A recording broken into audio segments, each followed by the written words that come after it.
Irelia, the blade dancer. Even as a small child, Shan Irelia was fascinated by the grace and beauty of human movement. Under her grandmother's tutelage, she learned the traditional silk dances of her province, though she was dubious of their supposedly mystical connection to the spirit of Ionia. Irelia's love for the dances was real. Seeking to master the art, she eventually left home to study with some of Ionia's most respected performers at the Placidium of Navori. Irelia's people were peaceful and sought harmony with their neighbors, but rumors of foreign invaders sighted off the coast unsettled many at the Placidium. Irelia returned to her village to find it already occupied, with steel-helmed soldiers from distant Noxus shoving unarmed civilians through the streets with the butts of their spears.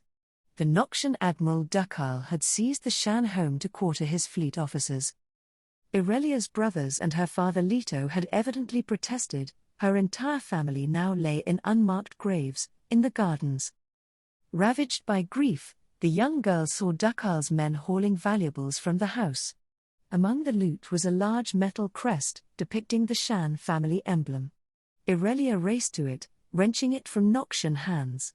The admiral himself hurled her to the ground, and had his warriors shatter the crest with a heavy iron maul, before ordering them to dig a fresh grave for this upstart child.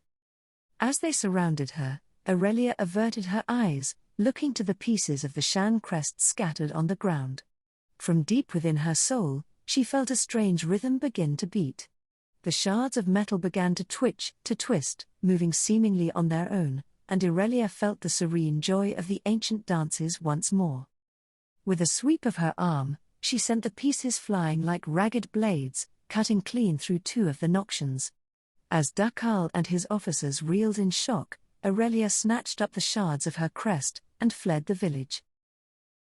In the quiet forests beyond, Irelia mourned her family, and thought back to her grandmother's teachings. She realized that the techniques she had learned were more than mere dances, they were a powerful expression of something far greater. The Noxian occupation soon began to test the fragile peace of the First Lands. It was said that even the religious leader Karma had been forced to strike back at the invaders with deadly magic, though her followers had now withdrawn to the lasting altar and would not condone any further violence. Across Navori, dissenting voices began to band together. A resistance was forming, one that would not rest until Ionia was free once more. Irelia joined their ranks, performing her cherished dances for them in the woodland camps, to preserve some vestige of their vanishing culture.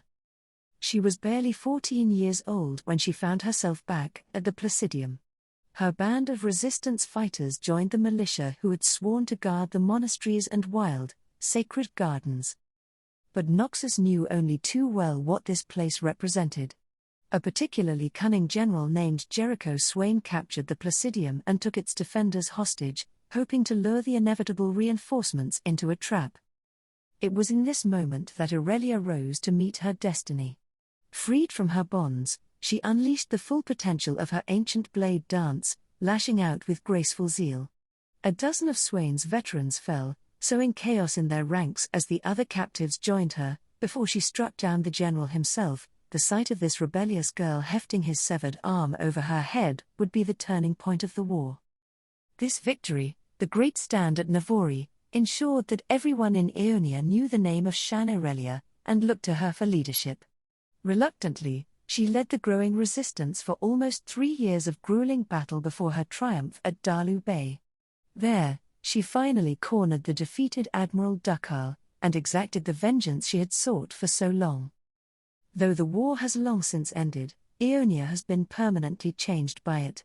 The First Lands are now divided, with rival factions fighting each other almost as bitterly as they did the Noxians. Many continue to look to Irelia for answers, but, while others might welcome such power, Irelia remains uneasy with it. At heart, she still yearns only to dance alone.